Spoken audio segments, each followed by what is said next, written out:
আমেরিকায় নাচবিলে পড়তে গিয়ে ইঞ্জিনিয়ারিং ছাত্রের রহস্যজনক মৃত্যু। 18 দিন পরে কাঁথির সাংসদ শিশির অধিকারীর সহযোগিতায় ভারত সরকার ও আমেরিকার যৌথ উদ্যোগে মৃত পুত্রের দেহ ফিরে পেলেন বাবা। কান্নার মধ্য দিয়েও যেন কিছুটা স্বস্তির নিঃশ্বাস। ঘটনা জানা যায় বিনয় কুমার জানার বয়স 26, বাড়ি রামনগর থানার পিছাবনির সটিলাপুর এলাকায়। তিনি আমেরিকায় নাস মিলে ইঞ্জিনিয়ারিংয়ে পাঠরত ছিলেন। গত 6 জানুয়ারি তার মৃত্যু হয়। পরিবারের লোকজন 11 জানুয়ারি জানতে পারেন যে বিনয়ের মৃত্যু হয়েছে। তবে কী কারণে মৃত্যু হয়েছে তা এখনও পর্যন্ত কিছুটা হলেও ধোঁয়াশা রয়েছে পরিবারের লোকজনের কাছে। গত 4 জানুয়ারি বিনয়ের জন্মদিন অনুষ্ঠান ছিল। সেখানে তার বন্ধু বান্ধবরা কেক নিয়েও জন্মদিন অনুষ্ঠান পালন করেছে বলে জানা গেছে।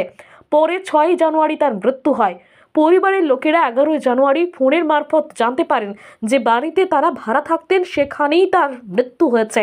পরিবারের কথায় 27 জানুয়ারি বিনয়ের বাড়ি ফেরার কথা ছিল, কিন্তু বিনয়ের নিথর দেহ ফিরল তার বাড়িতে আজ সকালে ভোরে। জানিয়ে কান্নায় ভেঙে পড়েছেন বিনয়ের বাবা অমল কুমার এবং তার পরিবারের লোকজন। 2 মেয়ে ও 1 ছেলে। ছেলের এভাবে চলে যাওয়াটাকে কোনো মতেই মেনে নিতে পারেনি অমলবাবু। তবে কিছুটা হলেও মনে সান্ত্বনা পেয়েছেন, কারণ 18 দিন পর ছেলের মৃতদেহ ফিরে এলো আমেরিকা থেকে ভারতে, যার পুরো ভাগে ছিল সাংসদ শিশির অধিকারী। তিনি বলেন, শিশিরও না থাকলে এবং স্থানীয় প্রধান সচিতানন্দ জানা ও গৌতম জানা স্থানীয় লোকজন না থাকলে হয়তো ছেলের মুখটাই দেখতে হতো না।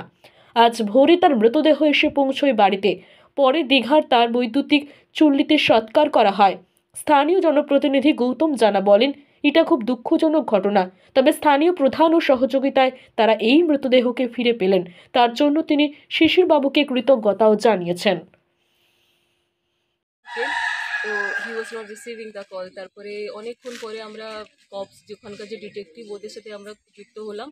তো ওনারা আমাদেরকে ফটো দেখায়নি ঠিক করে, আমাদের মানে কোনো ডিটেলসও আমরা জানতে পারিনি। জাস্ট এটাই জানতে পেরেছি যে আমার ভাই সুসাইড করে নিয়েছে। তো আমরা তখন যাই এখানকার মিনিস্টার। আপনার ভাই কি করছে? আমার ভাই এমবিএ করতে গেছিলো ইউএসএতে। ও ন্যাশভিলে থাকতো, টেনেসিতে। তো ওখানেই এই 6 জানুয়ারি 2024 এই ঘটনাটা হয়। আর ওর বার্থডে ছিল 1 জানুয়ারি। দেন একমাত্র বাড়ির ছেলে ছিল? হ্যাঁ, আমরা 2 বোন আর আমার ছোট ভাই। কি কারণের জন্য সুইসাইড কিছু জানি জানা না, গেছে? জাস্ট অ্যান আওয়ার আগো আমার মার সাথে মানে আমরা ফ্যামিলি গ্রুপে কথা বলি, আমাদের হোয়াটসঅ্যাপ গ্রুপে কথা হলো। খুব খুশি। অ্যাকচুয়ালি আমিও আসছিলাম ইন্ডিয়া, আর ও আসতো 27 জানুয়ারি মানে কালকে। তো আমরা ভীষণ হ্যাপি ছিলাম। And he was about to get married. মানে আমরা মেয়ে বিয়ের কথাবার্তা দেখেছিলাম, বিয়ের চলছিল? কথা, তারপরে সিমলা যাব, সব টিকিটস বগেরা সব কিছু হয়ে গেছিলো আমাদের প্ল্যানিং। হঠাৎ করে আমরা জানি না কি সুইসাইডটা হলো। কবে হয়? 6 জানুয়ারি আমাদের কাছে খবর আসে, মানে ইন্ডিয়ান টাইম 8টা-9টার দিকে। হ্যাঁ, 8টা-9টার দিকে, সাড়ে 9টার সেখানে দিকে। কোনো ক্লু জানতে পেরেছেন কি না, কারণে এখনো হতে আমরা পারে? কোনো ক্লু জানতে পারিনি। সেখানে প্রশাসনের তরফ থেকে কোনো সহযোগিতা করা হচ্ছে আপনাদের? না, আমরা কথা বলেছিলাম, যেহেতু বললো যদি তোমরা অটোপসি বা এইসব করতে চাও তো আরো অনেক টাইম লাগবে। আর আমার বাবা মা জাস্ট চাইছিল কি to bring him back, it was his আপনারা কি লাস্ট তদন্ত উইশ। চাইছিলেন যে ঘটনা তদন্তটা হোক? আমরা কেন? চাইছিলাম, কিন্তু যদি করতে চাই তো আরো অনেক টাইম লেগে যেত। আর আমরা চাইছিলাম না যে ওনাকে মানে আমার ভাইকে ওখানে ওরকম করে ফেলে রাখা হোক। কি আপনার থেকে বড় না ছোট? আমার ভাই ছোট ছোট ছিল। কতদিন পরে বডি পেলেন আপনারা? 18 দিন, 18 days। কার সহযোগিতায় পেলেন এটা? আমাদের যে এমপি, আমাদের এখানকার MP and mister Adhikari and উনি অ্যাকচুয়ালি ওনার কাছে যেতে আমার মা অনেক কান্নাকাটি করলো অ্যান্ড হি হেল্পড আস আ লট। উনি তারপরে আমাদের যে ফরেন মিনিস্টার ডক্টর এস জয়শঙ্করকে উনি মেল করলেন। উনি মেল করে তারপরে উনি আমাদের home minister, foreign minister, home মিনিস্টারের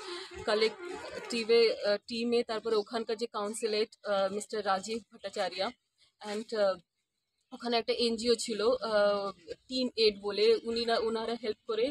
দে helped us a 800 lot in দিনের দ্য মাথায় প্রসেস। পেলেন? হ্যাঁ, জানতে পারি 11 জানুয়ারি আমাদের কাছে ওনার মা এবং ওনার মেয়ে এসেছিলেন, এবং যিনি ওনাকে নিয়ে এসেছিলেন উনি হচ্ছেন আমাদের সেই অঞ্চলের প্রধান সচিদানন্দ দা।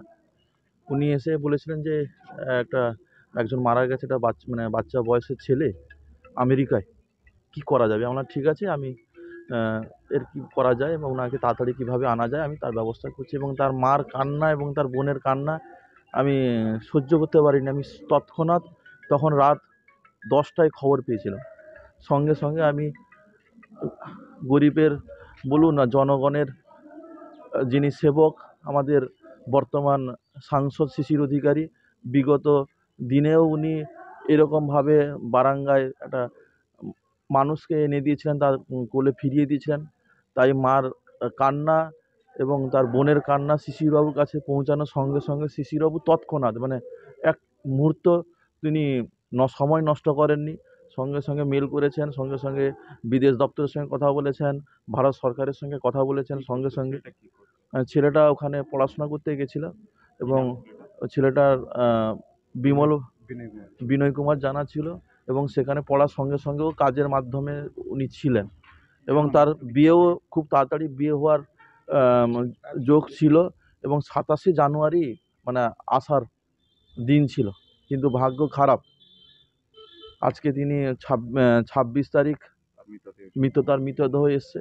তার বাবা মা এবং তার 2 বোন কান্নায় ভেঙে পড়েছে। এই কান্নার আবহে আমি আর কিছু বলতে পারছি না, তবে এইটুকু আমি বলবো, তার বাবা মা বারে বারে বলছেন যে শিশিরবাবুর জন্যই আমার ছেলেকে আমি খুব তাড়াতাড়ি কাছে পেয়েছি এবং শিশিরবাবুকে তিনি ধন্যবাদ জানিয়েছেন।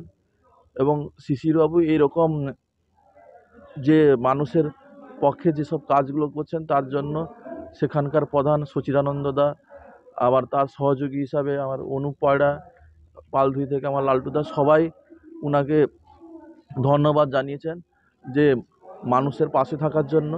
আমরা সবাই শিশিরবাবুকে ধন্যবাদ জানাই। আপনার নাম? আমার কি নাম ছিল ছেলের? সেটা বিনয় কুমার জানা, আপনার নাম? অমল কুমার জানা। MBA করতে গেছিল। কত বছর পড়াশোনা করছিল? ওই যে তো one and a half 1.5 years. year হয়ে গেছিল। আসার টাইম ছিল 12 তারিখে আসার কথা ছিল। 27 কালকে। টিকিটও ছিল, কিন্তু ব্যাড লাক আসতে পারলো না, তার বডিটাই এলো। মনে হচ্ছে সেখানে কোনো কিছুর সঙ্গে জড়িয়ে গেছে। Nobody না knows that. না